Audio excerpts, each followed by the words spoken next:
How many of you remember the hubris of being a young adult, 18, 19, 20? You knew the world. You had it all figured out, right?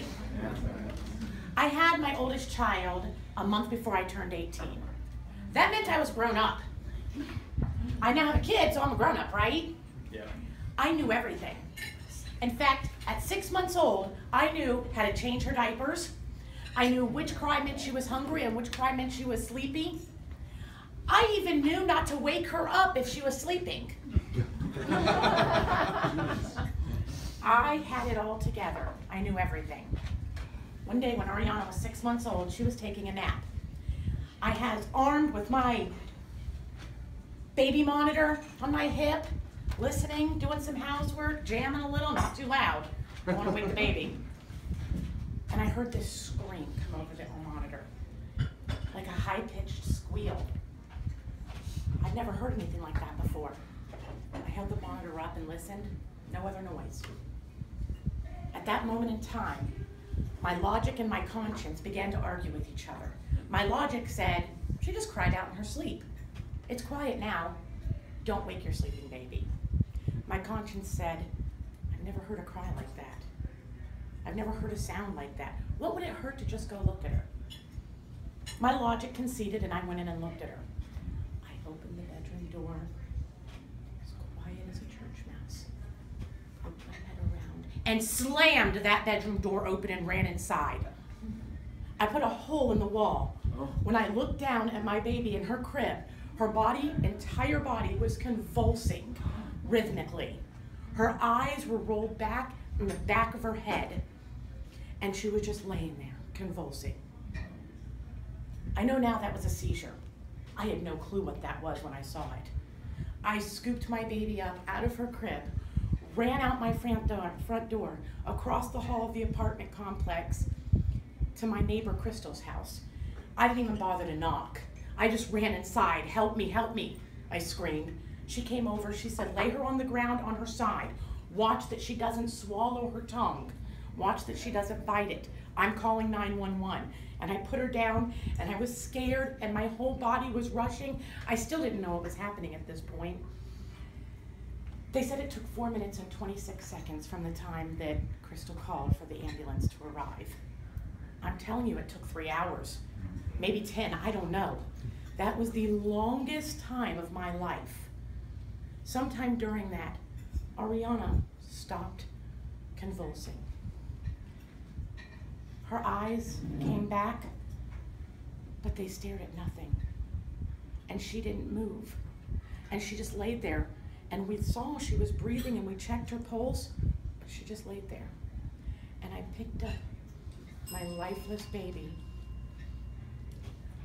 like a rag doll. And I held her to me, unresponsive. And I remember the paramedics walking in, taking her out of my arms, putting her on this board, strapping her down. They began to take her vitals. People were talking. People were saying things to me. I can't tell you today, I couldn't tell you then what anybody said. I just wanted to hold her, and they were taking her from me. They walked her down to the paramedic. My friend Crystal was yammering about something behind me. I had no clue what. The ambulance doors closed, and we started on our way to the hospital. At some point in that drive, I got back to myself enough to look at the paramedic who was shining a light at her eyes not moving, just staring. What happened? What's going on? He told me that she had a seizure. And I said, is she gonna be okay? He told me he didn't know. He told me that we would run tests at the hospital and we'll find out there. We arrived to the hospital. They brought her out. They put her on this bed. I remember she was so tiny, so little, on this massive bed. There were doctors and nurses all around. Everybody's talking. Nobody's talking to me. I'm the mother. They're all talking to each other. And I'm trying to pay attention to what this doctor's saying and the nurse, and they're talking about MRIs and CT scans, and they're shining lights, and she's still not responding. And then they went through a door, and I was told I had to wait. I was devastated. You're taking my baby. I can't wait. I felt these arms touch me, pull me to them. I felt someone hug me. I was completely out of it. It was my friend Crystal. She let me know that she'd called my husband. He was on his way. And I said, where'd they take my child? Where'd they take her? Where's Ariana? She's got to go get an MRI. She'll be back soon. You just need to wait here. Ariana's temperature was 104.6 degrees. I didn't even know you could have a temperature that high and live. They told me later that she had something called febrile seizure. They told me that it was very unlikely that she would have another.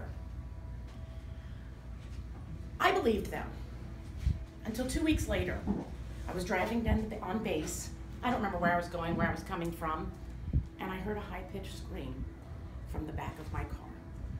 And I looked back. There's Ariana convulsing again. I was 2 minutes from the Naval Hospital, so we just went straight there.